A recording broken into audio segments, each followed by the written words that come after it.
Wheat stone सेतु, जिसको हम बोलते हैं व्हीट स्टोन ब्रिज। यहाँ पे एक सर्किट बनाइए। सर्किट क्या है? तो सर्किट कुछ इस टाइप का दिखता है, एक स्पेशल सर्किट, एक स्पेशल सर्किट है, एक स्पेशल क्या है बाबू? सर्किट है इस तरह का, और बीच में एक प्रतिरोध लगा हुआ है इस तरह का। इसको मान लेते हैं P, क्या मान लेते हैं बाबू? P, इसको Q, इसको R, इसको S।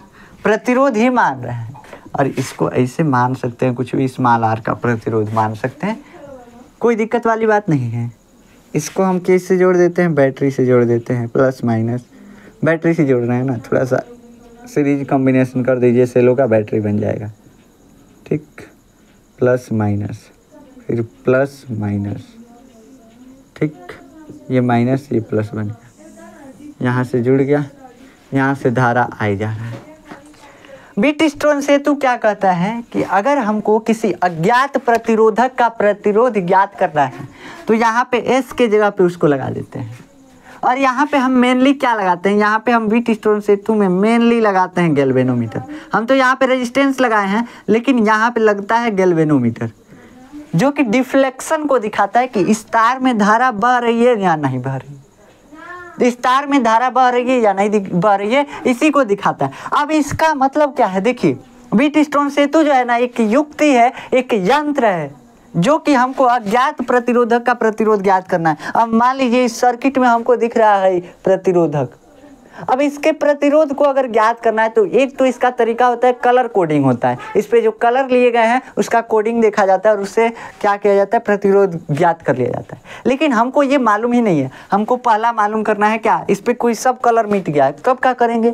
तब ये व्हीट स्टोन सेतु में इसको फिक्स करेंगे, इसको निकालेंगे, इस प्रतिरोधक को निकाल करके कहाँ लगाएंगे? यहाँ पे S के जगह पे लगा देंगे। कहीं पे लगा सकते हैं, कोई दिक्कत वाली बात नहीं है, वैसे लगाया कहीं पे जा सकता है, लेकिन मेनली हम S पे लगाते हैं ज़्यादातर। ठीक, अब क्या करते हैं? अगर आप इस गैल्वेनोमीटर में डिफ्लेक्शन को जीरो कर देते हैं, डिफ्लेक्शन जीरो का मतलब कि इस तार में धारा I जो है ये जीरो है, हालांकि धारा जा रही है, धारा जा रही है, दोनों ओर बट भी रही है, दोनों ओर से आके इस तार में मिल भी रही है और आ भी रही है बैटरी तक। धारा ऐसे ही तो बहेगी, यहाँ पे जाएगी, रास्ता अलग हो गया, बट जाएगी, यहाँ पे भी रास्ता अलग हुआ, बट करके इसमें भी जा सकती है, और यहाँ से ऐसे जाके यहाँ से लौट आएगी, है कि नहीं? यहाँ से मान लीजिए रास्ते दो हो गए, इधर की धारा यहाँ पे पहुँची है, लेकिन इधर की धारा तीन भागों में, यहाँ पे एक भाग, यहाँ पे एक भाग बट गई, दो भागों में ऐसे बट के जा रही, फिर यहाँ से ऐसे आएगी, ये एक धारा मिल जाएगी और ये एक धारा मिल। कैसे कर रहे हैं? देखिए, एक धारा मान लीजिए सीधा ऐसे गुजर गई, यहाँ पे चली आई, ये धारा जो है दो भागों में बटेगी, यहाँ पे एक धारा मान लेते हैं सीधे गुजर गई, कहीं इधर उधर बीच में नहीं मुड़ी, दूसरी धारा यहाँ पे गई, एक और यहाँ पे आई, एक और यहाँ पे आई, ये धारा यहाँ से आएगी, यहाँ से जा करके इधर और यहाँ पे मिल जाएगी, और ये फिर मिल करके कितना बना लेगी? I current. जितना गया था धारा उतना ही जाएगा ना, बैटरी जितना धारा दिया था धारा तो उतना ही जाएगा, है कि नहीं जाएगा? अब देखिए होता क्या है, इसका जो मैकेनिज्म है ये कहता है कि अगर आप गैल्वेनोमीटर में डिफ्लेक्शन को जीरो कर देते हैं, यानी इसमें बहने वाली धारा को हम मान लेते हैं I5, अगर आप I5 को क्या कर देते हैं? I5 नहीं मानते हैं, I1, I2, I3 मान लीजिए, I3 को अगर आप जीरो कर देते हैं, मतलब इसमें कोई धारा नहीं बहे, इधर दो भागों में धारा बटे और इधर चला जाए, इस बीच वाले तार में कोई भी करंट नहीं आए, तो अब ये जो रेजिस्टेंस होते हैं, इन रेजिस्टेंस का रेशियो जो होता है इक्वल आता है P/Q बराबर R/S, या इसको कैसे भी लिखा जा सकता है P/R बराबर Q/S, जैसे आप लिखना चाहें लिख सकते हैं, कोई दिक्कत वाली बात नहीं है, या R/P बराबर S/Q, यानी इनका रेशियो जो होता है वो सेम आता है। व्हीट स्टोन से तो यही कहता है।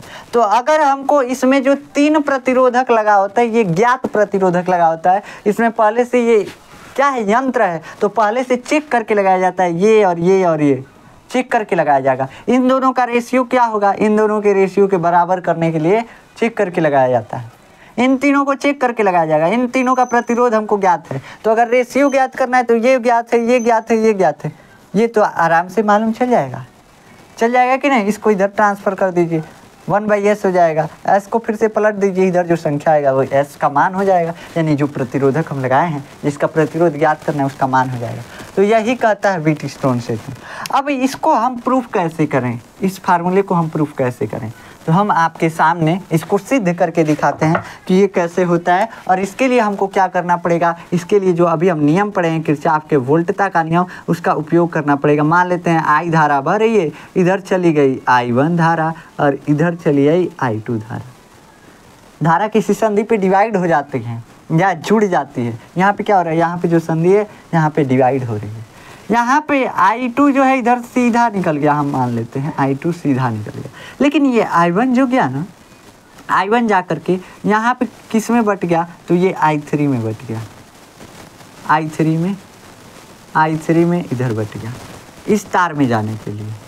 हम मान लेते हैं कि I1 जो है I3 में बटा है, तो अब I1 में से कितना कम जाएगा, I1 में से I3 इधर चला गया है, तो I1 माइनस I3 इधर जाएगा, है कि नहीं।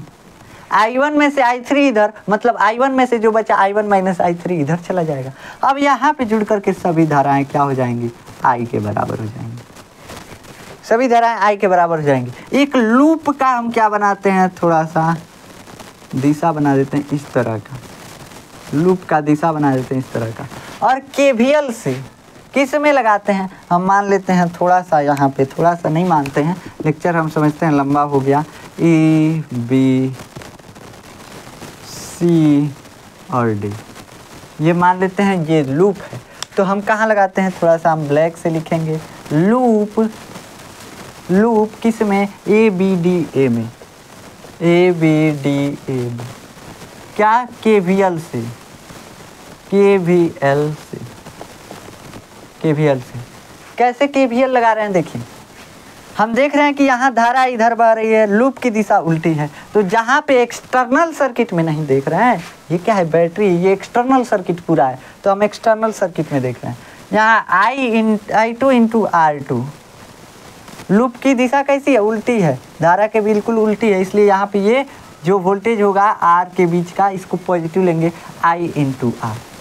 फिर अब देखिए यहाँ पे धारा भी इधर है और लूप की दिशा भी इधर है, ऐसे लूप की दिशा इधर, तो लूप की दिशा और धारा की दिशा समान है, इसलिए ये जो वोल्टेज होगा ये कैसा होगा, माइनस में होगा, तो I माइनस P। समझ में आ रहा है। इधर जो धारा बह रही है, इधर जो धारा बह रही है, इस गैल्वेनोमीटर का मान लेते हैं प्रतिरोध स्मॉल r। तो ये धारा की दिशा में ही, ये I3 धारा किधर बह रही है, लूप की दिशा में ही बह रही, तो इसको भी माइनस में लिखेंगे, इसको माइनस में I3 into R small r, और ये किसके बराबर होगा, 0। किसी लूप में बहने वाली समस्त धाराओं के वोल्टताओं का बीजीय योग कितना होता है, 0 होता है। समस्त वोल्टताओं का वैसे बीजीय योग 0 होता है। अभी हम बताएं कि नहीं बताएं। अगर हम मान लेते हैं कि I3 बराबर 0, माना I3 बराबर 0, अभी मत मानिए, छोड़िए, अभी मानेंगे, इसको मानना पड़ेगा, वैसे इसको मानना पड़ेगा। तो इसको मान लेते हैं समीकरण नंबर 1। दूसरा लूप किस में, तो लूप मान लेते हैं, इसको थोड़ा सा हम ऊपर लिख देते हैं, I इंटू R माइनस क्या लिखे थे यार, I2 into R minus I1 into P, और फिर माइनस I3 इंटू R बराबर 0 लिखे थे। चलिए लूप किस में, लूप अब दूसरे लूप में देखते हैं, BCDB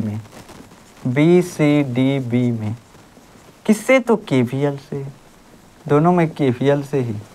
चलिए इसमें लगाते I इंटू R3, धारा के विपरीत दिशा में, धारा इधर जा रही है, लूप की दिशा ऐसी है, लूप की दिशा ऐसी है, धारा इधर आ रही है, तो उल्टा है, इसलिए I3 इंटू स्मॉल r।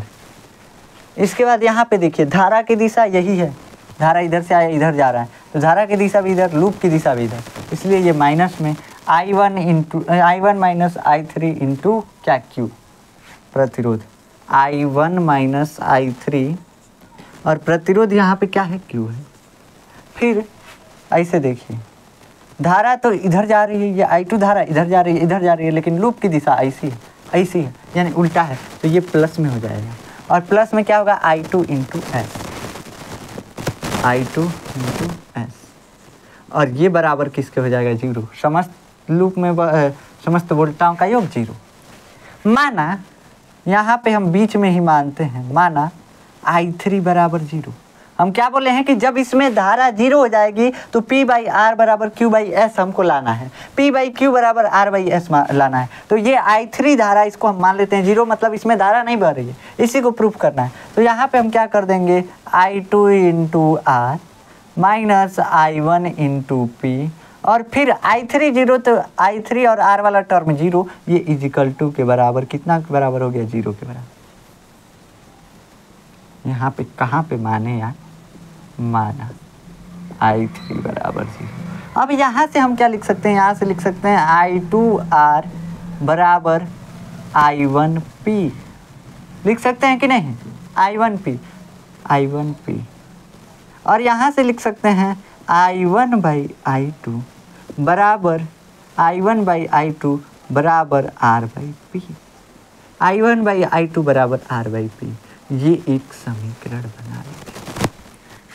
कहाँ क्या किए हैं, हम वोल्टता का नियम लगाए हैं। वोल्टता का नियम लगाने के बाद बीच में बहने वाली धारा को 0 कर दिए हैं, 0 कर करके समीकरण लाए हैं। वैसे इसमें भी कीजिए, इसमें ये 0 हो जाएगा, I3 बराबर हम 0 मान लिए, ये टर्म 0, फिर माइनस यहाँ पे I1 माइनस I3 यहाँ पे फिर 0, तो यानी I1 into Q, I1 into Q, यहाँ पे ये I3 0 हो गया, इसलिए I3 हट गया है, प्लस I2 एस बराबर 0।